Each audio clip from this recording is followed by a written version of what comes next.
Bonjour, voici l'analyse engrais de la semaine 21. Une hausse généralisée.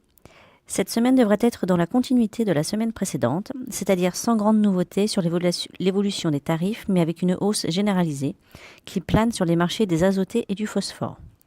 Pour l'instant, le marché se tient car beaucoup de positions longues, achetées sans vendre, sont détenues par les metteurs en marché, distributeurs, grossistes, etc. La mise en marché a du retard par rapport aux années précédentes à cause de la hausse des tarifs qui sont assez loin des plus bas de l'année dernière. Il ne faut pas oublier que la taxe anti-dumping a été votée et que les prix hors taxe sont similaires, voire moins chers que l'année dernière lorsque l'on compare à parité égale. Prix des matières premières, gaz naturel, pétrole, ammoniac, etc. Il est toujours facile de conseiller lorsque l'on n'est pas le payeur, agriculteur, mais sur le court moyen terme, les tarifs devraient tout de même se redresser d'après l'avis unanime des vendeurs. Le Super 45 est stable pour le moment, mais les livraisons sont uniquement sur juin 2019 en ce moment. Le chlorure de potasse suit la même tendance avec des livraisons uniques sur juin aussi. Les prix sont très stables depuis près de 6 mois maintenant. La campagne durée va bientôt se terminer pour les derniers rapports sur le maïs.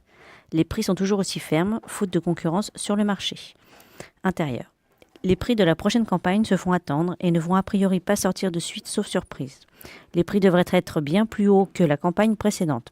215 € FCA à Rouen, environ au plus bas de la campagne. A contrario, le marché de l'urée est tellement volatile qu'il est difficile de se prononcer sur une échéance moyen-long terme pour le reste de la campagne. Les tarifs de DAP ne sont pas encore sortis et nous manquons encore de visibilité sur ce produit.